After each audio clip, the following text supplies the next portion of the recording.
everybody. How are you? Yes, thank you. It's nice to be here. You guys are so nice. I'm really worried about Mel Gibson. He's had some pretty severe tantrums this last few weeks, and I put him at the top of my prayer list the other night because I know that if you're in a bad relationship, it doesn't matter how many Oscars you have or how much money, right? A good relationship is all that matters. And so I put him at the top of my prayer list, and my wife asked me, do you think he's ever put you at the top of his prayer list? And I said, probably not. But we did meet once, and he was nice to me, and so that's all it takes with me. It'd be nice to me once, and then I like you. And she said, well, he was very drunk at the time. And I said, well, that doesn't matter. He still likes me, and he probably didn't put me at the top of his prayer list because he has his own church and his own religion and everything, but what if he did? Dear God, bless my 8 children, and why don't you throw Tom Arnold a bone and make True Lies 2 so he could quit talking about it so much? It could happen. You know, when a big celebrity like that suffers, we all suffer. Tiger Woods, he was nice to me 3 times that we met, so I really super like him. I'm a huge fan of his. And we all had our emails checked that weekend, by the way, guys. And no, it's great. By the way, I got 4 rings, just like Gretzky. I don't want to brag, but some people get it right the first time. They marry their high school sweetheart. My true love was not born when I was in high school, so I had to go through a series of learning mistakes. But I learned from every one, and I am very grateful to all my ex-wives. I've learned this. 1, you don't marry someone as crazy as yourself. That's not cool. 2, your second marriage should not be when you're 35 to a 21-year-old college student.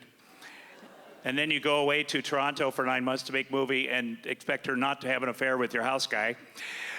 Then my 3rd marriage was another 21-year-old blonde college student, just in case I made a mistake. But the 4th one with Ashley she's great, and she believes in me even when I don't, and that's the best thing that you can ever get from a woman. And she keeps me right where I need to be. And men make fun of women. They say, oh, a couple days a month, they're having their time. Well, when men have our time, it lasts for about 6 months.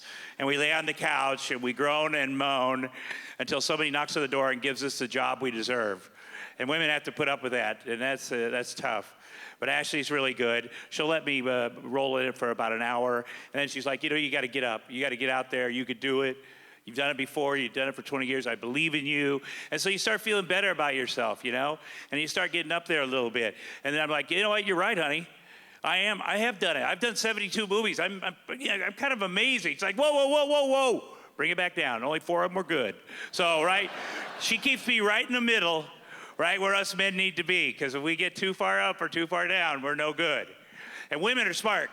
They hang out with other women and they talk about us, and that's how they know that we're all very stupid, and not intentionally so, but we do say sometimes hurtful things.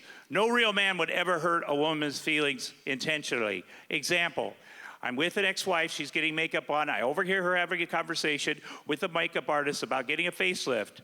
I say, no way. Are you getting a facelift? Obviously, I don't care what you look like. I married you the way you are. And the next thing you know, I have bloody scratch marks down the side of my face. What I meant was, I love you unconditionally, but unfortunately, what she heard is what I said. Not a mistake I'll make again. You point out the mistakes, we learn. Am I right, guys? We learn. That's right, and that's why you got to tell us. I have mild Asperger's and ADHD, but if I come home, I look at Ashley's eyes, I can tell something is wrong. And my whole goal in life is to make her happy. Because I can make one woman happy, that's a victory. You can't make the whole world happy, obviously, but if I can make her happy, then I'm happy. And I look at her eyes, what's wrong? And she says nothing, because she assumes I should know. And we really don't know. We really are that stupid. And so we do something bad. We start the guessing game. It's because I peed on the carpet by the toilet again. I'm sorry. No? It's because I grabbed your sister's boob at that party. That was a joke. You didn't even know about that? Just tell us what we did wrong. We will make amends immediately, maybe explain to us why it was wrong, and we'll never do it again. And if we didn't do it, we'll go watch the end of the game. That's it. Just let us off the hook. So I have a men's group, male friends. Do you guys have male friends that you know? And if you have like 3 or 4 solid male friends, the guys that'll bail you out of jail naked, no questions asked. I mean, friends in this life, you're doing pretty good. Am I right? And we learned via our wives to talk about feelings. We tell the jokes to each other that we wouldn't tell in front of women, and we ride motorcycles, but we also talk about our relationships a little bit. That's how we know that we're not alone.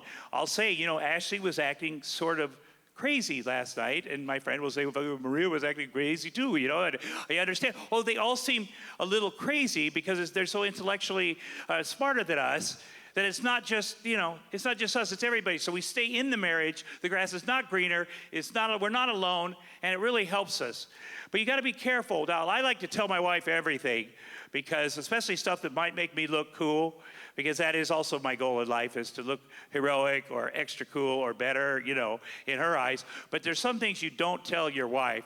For instance, if one of your buddies is having an affair, you don't go to your wife and say, Eddie, don't tell anybody this, I'm so upset. My buddy Eddie, like a brother to me, best man at my wedding, he's cheating on his wife, yeah. It's very, very sad because he doesn't have what we have, He doesn't have a soulmate, and I am so worried about Eddie. And what we think that you're thinking is, oh my God, Tom, you're awesome.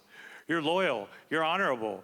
You're a man amongst men. But what she's really thinking is, shut up so I can call Eddie's wife. And by the way, you'll never see Eddie again as long as you live. You just lost your best friend.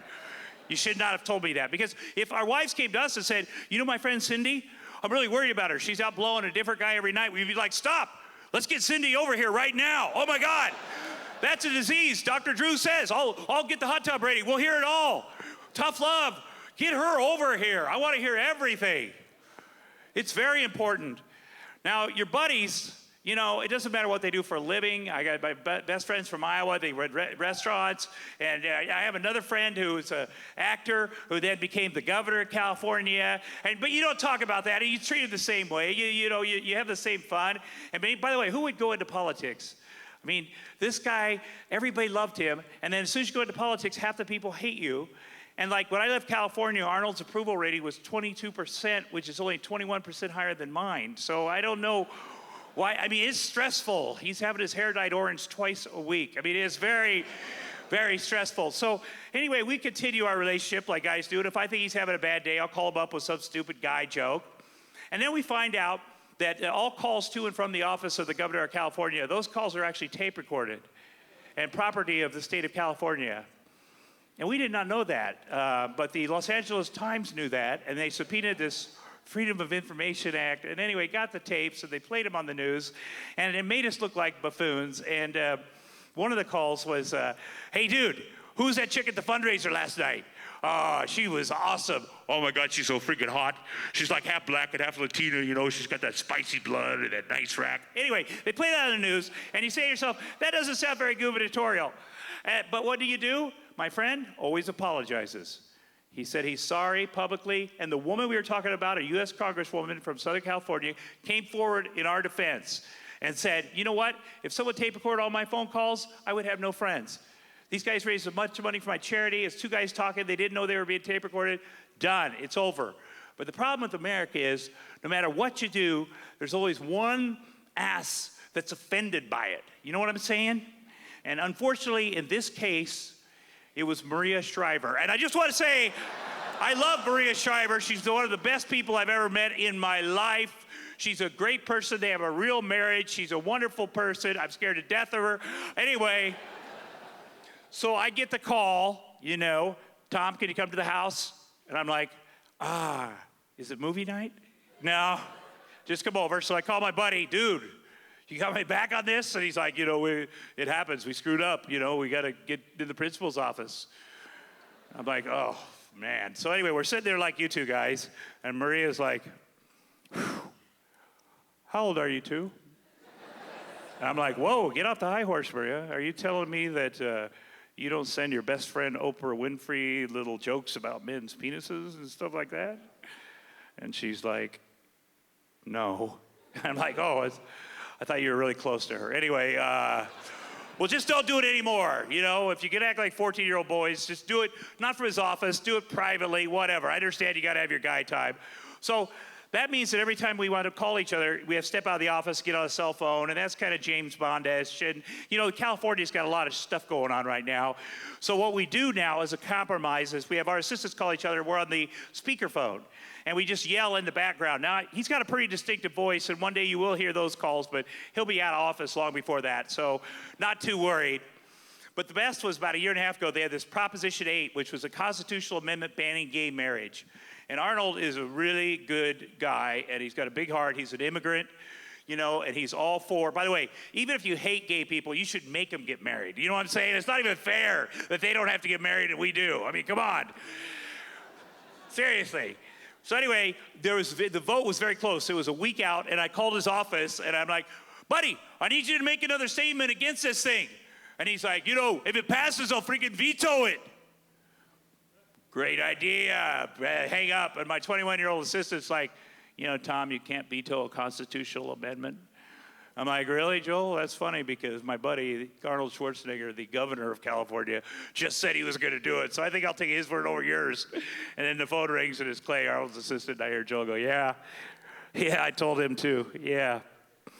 He was also very surprised. Yes. You can't veto a constitutional amendment. There should be a book or something before you become governor. But it's hard. Anyway, my wife is the greatest person I know, and she, every day, as all great wives do, they do many things that build us up. And I consider myself a good husband. And a good husband always has his wife's back. Right or wrong, you always have your wife's back. Is that right? Yeah, I mean, you don't even think. I used to think. I don't even think now, because Ashley's right way more than me. I'll give you an example of a good husband story. Let's say your wife says, hey, I'd like to sing the national anthem at a baseball game.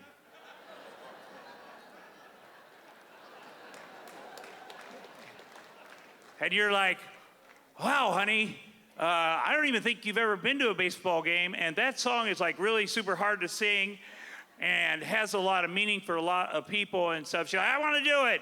And we can't win all the battles. We got to pay. I go, how about we pre-record it? That's what Barbara Streisand would do, just in case.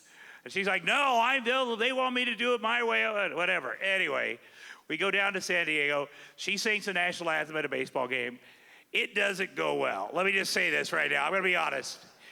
And as a matter of fact, at the end of it, they're like, you probably want to get out of here. I was supposed to throw out the first pitch after that. And I'm like, no, I want to throw out the first pitch. I'll never be allowed in a baseball stadium as long as I live. So we leave there, and she's depressed. And on the 20-minute plane ride from San Diego to L.A., she's so depressed at the beginning. By the time we land, I have her convinced she did a great job. Because she's like, oh, my God, that was so horrible. I go, what do you mean? She goes, well, people were booing. I go, yeah, it's baseball. Oh, you've never been to a game. Oh, that's a sign of endearment, honey. I'm serious. She goes, really? I go, yeah. And I go, Pete, did you hear the cheers? There was some. She goes, yeah, I did hear some cheering. I go, there was a lot of cheers, honey. People were going crazy. They loved it. She goes, well, it did go pretty well. I go, when you grabbed your crotch and spit, the players were on the ground laughing. It was wonderful. She's like, it did feel pretty good. It was pretty awesome, wasn't it? I go, yeah, high five, honey.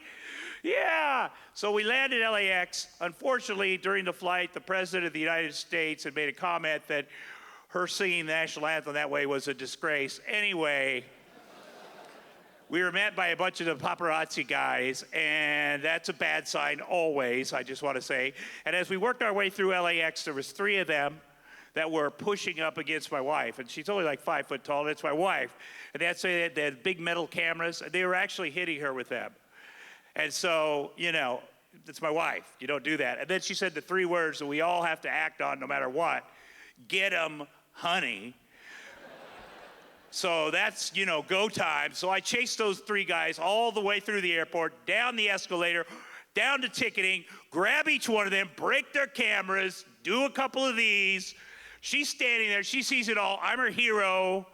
High five, double high five. Unfortunately, there were 4 photographers. I missed the one guy, and he actually took pictures of the whole assault and all that, which led to my arrest. You could Google it. And so I got arrested, but I had the best witness ever because I had my wife who was assaulted by the guys, and she could get me out of this for sure. So we went to court, put her on the stand, and my lawyer said, Roseanne, tell the jury what happened. And I swear to God, she went, wow, I didn't really see. And my lawyer's like, can we take a recess? 24 hours later, I got an orange jumpsuit. I'm standing on the side of the 405 freeway picking up McDonald's wrappers because I'm a good husband. And that's all we do. Well, thank you guys very much. Thank you. I'm staying at a hotel right now. There's no 13th floor because of superstition. But come on, man, the people on the 14th floor, you know what floor you're really on. Like, it's not hard enough to sleep in a hotel room knowing they wash that bedspread once every never. And I've seen enough CSI